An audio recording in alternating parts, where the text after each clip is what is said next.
Olá, tudo bem? Meu nome é Elton Menezes, sou estudante de Psicologia na Univasf, Universidade Federal do Vale do São Francisco, e faço parte do LDAPP, Laboratório de Desenvolvimento, Aprendizagem e Processos Psicossociais, que é um local onde acontecem estudos em diferentes áreas da psicologia cognitiva, sob coordenação do professor Leonardo Rodrigues Sampaio. Estou vinculado também ao BIA, Bolsa de Incentivo Acadêmico, que é executado pela FACEP, Fundação de Amparo à Ciência e Tecnologia do Estado de Pernambuco, e pela Univasf.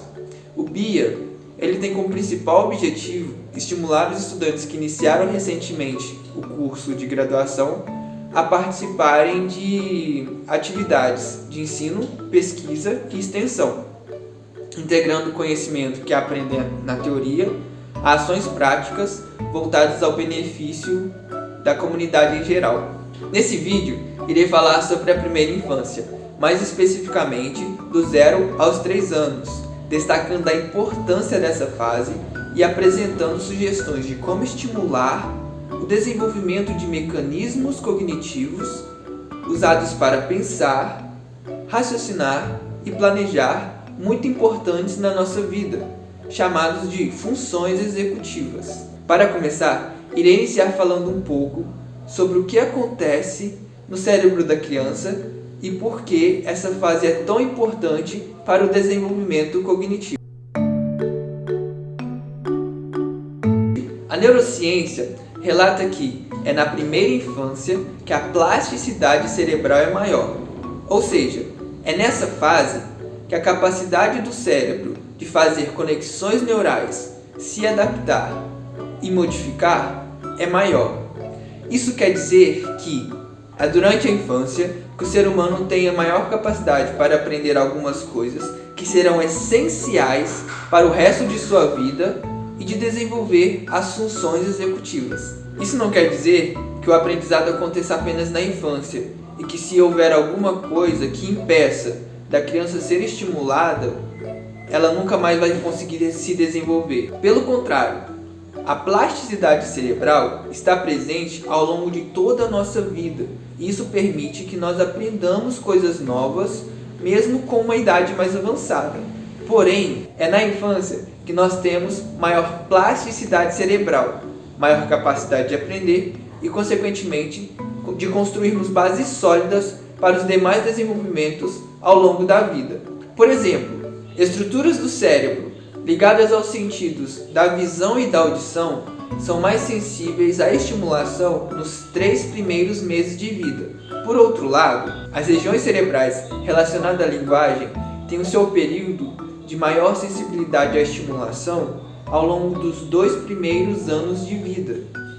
Por fim, processos cognitivos mais complexos, ou seja, aqueles relacionados a pensamento abstrato, raciocínio, habilidades sociais, têm o seu período de maior sensibilidade entre os 2 e 7 anos de idade.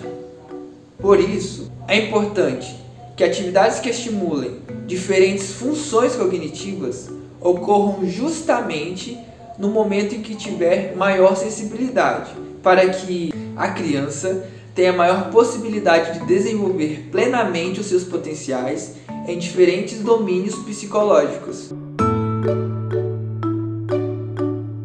Seguindo nossa conversa, agora eu vou falar sobre as funções executivas. As funções executivas podem ser vistas como habilidades mentais. Entretanto, elas são mais do que isso. Elas são capacidades do cérebro que nos permitem executar e organizar ações de forma adequada no dia a dia.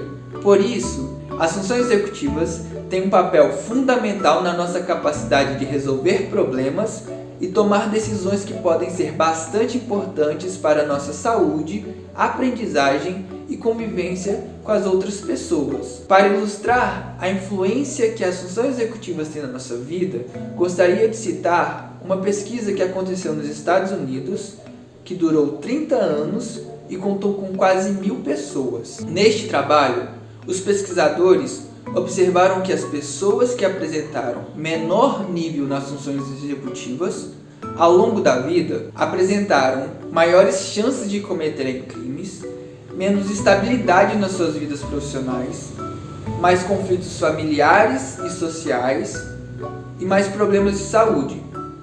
Já as pessoas que apresentaram um maior nível de desenvolvimento das funções executivas tinham uma compreensão mais ampla sobre os direitos e deveres como cidadãos, eram mais pacíficas, possuíam uma vida profissional mais estável, tinham relacionamentos familiares e sociais mais tranquilos e tinham uma boa saúde ao longo da vida. Esta é somente uma de várias outras pesquisas que apontam os impactos positivos na nossa vida a partir de um bom desenvolvimento das funções executivas. As funções executivas estão ligadas a uma parte do nosso cérebro que se chama córtex pré-frontal, e ela está mais ou menos localizada atrás aqui da nossa testa. As funções executivas sofrem importantes influências genéticas, porém, essas influências não são determinantes, pois o ambiente tem papel fundamental no seu desenvolvimento. Ou seja, criar oportunidades de estimulação durante as quais os pequenos são ajudados pelos adultos a agir ativamente no ambiente e no seu comportamento tem papel fundamental para o desenvolvimento das funções executivas. Uma das principais características relacionadas às funções executivas é a autorregulação. Mas o que é a autorregulação? Nós nos autorregulamos todas as vezes que agimos ativamente sobre os nossos pensamentos, sentimentos e ações para conseguir algum objetivo específico. Quando pegamos para fazer algo sozinho e mantemos o foco, lidamos com o inesperado, não deixamos o estresse e a frustração nos atrapalhar para escolher a melhor estratégia para conseguir algo específico, nós estamos nos autorregulando. Por exemplo, imagina que você decide limpar sozinho a área de serviço da casa e ao chegar lá, você se depara com uma bagunça ainda maior, o que gera mais estresse e frustração. E mesmo assim, você mantém o foco e adapta o jeito de organizar. E ao tirar as coisas do lugar, você descobre que está mais sujo que esperado, o que te gera mais ansiedade e frustração. E aí você não deixa atrapalhar o seu objetivo. Você respira fundo e escolhe uma melhor forma de limpar e organizar. Ao fazer isso, você está se autorregulando, porque você regula os seus pensamentos, seus sentimentos e suas ações para conseguir algo específico. Agora que aprendemos sobre o que são funções executivas e a sua importância na nossa vida, vamos falar sobre os 3 componentes mais conhecidos delas. O primeiro é o controle inibitório, que nos ajuda a regular nossa atenção e frear impulsos, seja de pensamentos, sentimentos ou ações. O controle inibitório é usado todas as vezes que nós paramos para pensar antes de agir ou nos concentramos em algo importante, ao mesmo tempo em que evitamos ser atrapalhados por alguma distração que está acontecendo à nossa volta. Por exemplo, você está assistindo um noticiário muito importante e algumas pessoas ao seu redor começam a falar alto. Ao decidir aumentar o seu foco na notícia ou segurar uma reação mais agressiva, seja grito mesmo, você está utilizando o controle inibitório. Na criança, a gente observa numa situação quando o adulto, por exemplo, pede para ela brincar de chocalho. E aí passa algumas pessoas e atrapalha, distrai ela. Quando a criança consegue evitar essa distração e mantém o foco na brincadeira dela, ela está utilizando o controle inibitório. O segundo componente é a memória de trabalho. Espera aí que eu vou tirar o cachecol. Agora vamos continuar. Voltando, a memória de trabalho nos capacita a manter na consciência alguma informação recentemente vista, ao mesmo tempo em que nós buscamos informações mais antigas na memória para manipulá-las. Podemos dizer que a memória de trabalho nos capacita em juntar, organizar e manipular ideias novas e antigas para resolver algum problema. Por exemplo, ao ouvir um número de telefone e anotá-lo só depois de um tempo, ou quando nós sustentamos as primeiras informações de uma história, seja de um amigo ou de um filme, para conseguir compreender o final, nós estamos utilizando a memória de trabalho. Na criança, observamos quando ela precisa sustentar alguma informação para a brincadeira. Por exemplo, naquela de esconde-esconde, quando ela precisa sustentar o que é esconder e o que é aparecer. O terceiro componente das funções executivas é a chamada flexibilidade cognitiva. Ela está relacionada com a capacidade de adaptar, mudando de ponto de vista, de demanda ou de prioridade em uma determinada situação quando isso se faz necessário. De uma maneira bem simples, podemos dizer que a flexibilidade cognitiva é uma espécie de jogo de cintura mental, seja para adaptar alguma situação inesperada, ou seja para melhorar a nossa capacidade de aprender. É importante ressaltar que na flexibilidade cognitiva nós utilizamos tanto a memória de trabalho como o controle inibitório, pois nós relembramos alguma informação do passado, freamos algum pensamento, sentimento ou ação indesejada e juntamos com uma nova informação. Por exemplo, você sente uma grande vontade de falar com um amigo, porém ele está em outro estado. Ao invés de você ir até ele, você pensar e optar em fazer ligações, seja para falar com ele mais rápido, ou seja pela impossibilidade de ir até ele no momento, você está utilizando a flexibilidade cognitiva. Na criança, nós observamos quando ela se sente frustrada ou com raiva por não brincar com algo que ela queira, uma massinha, por exemplo, e transforma essa raiva e frustração em alegria. No futuro, ela pode lembrar, quando estiver se relacionando com outras crianças desse comportamento, e repetir ele. Pronto, agora que conhecemos mais sobre os principais componentes das funções executivas, vamos aprender como podemos estimulá-las na primeira infância. Para isso, eu dividi em 3 partes a fase de desenvolvimento, do 0 aos 6 meses, dos 6 meses a 1 ano e meio e de 1 ano e meio aos 3 anos.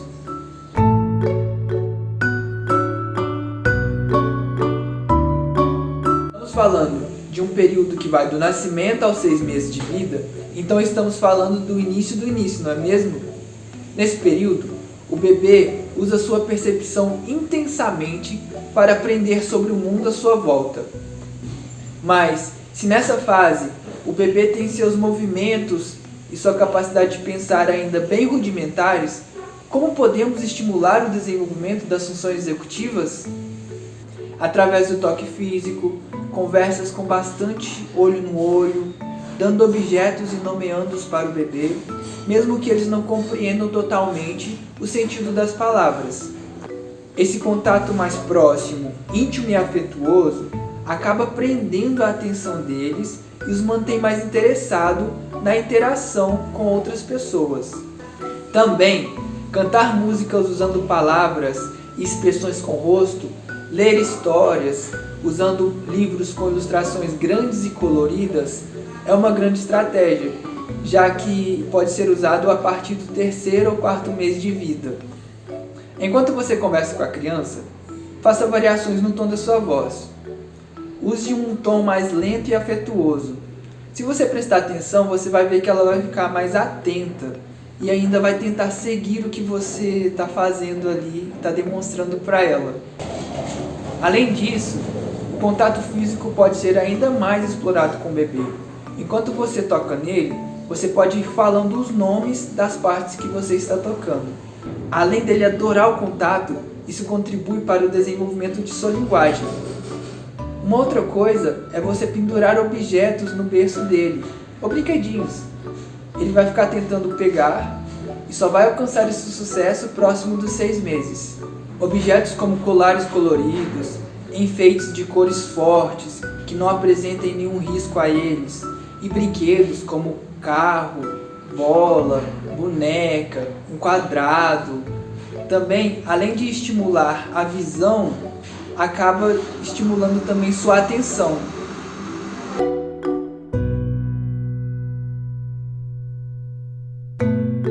Já dos 6 meses a 1 ano e meio, a criança passa por um amplo desenvolvimento nos seus movimentos e na sua capacidade de comunicar.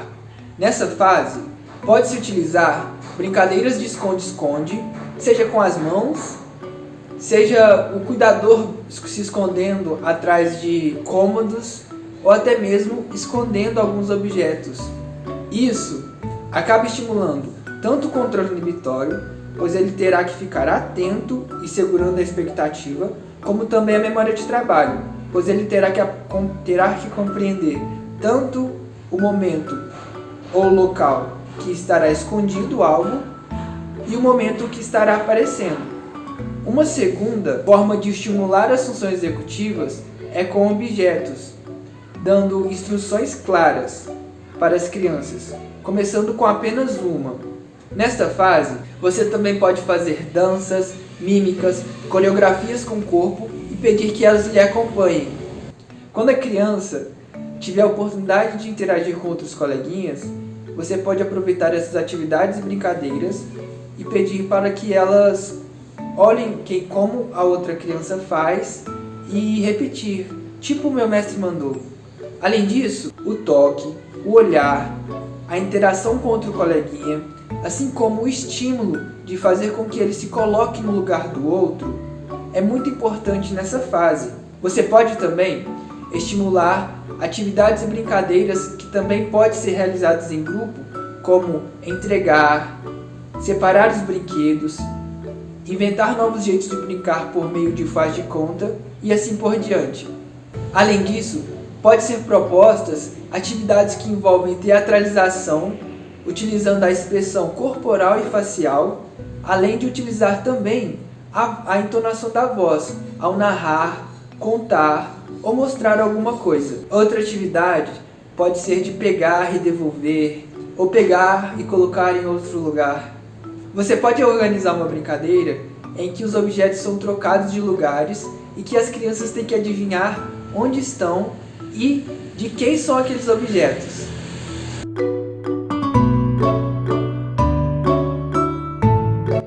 Entre 1 ano e meio a 3 anos, a criança está passando por um desenvolvimento muito intenso da sua fala. E mesmo que se ela não estiver falando, é muito importante ela ser incentivada a nomear as coisas que estão ao seu redor, assim como as coisas também que ela está sentindo. Nessa fase, você pode estimular a fala de diferentes maneiras.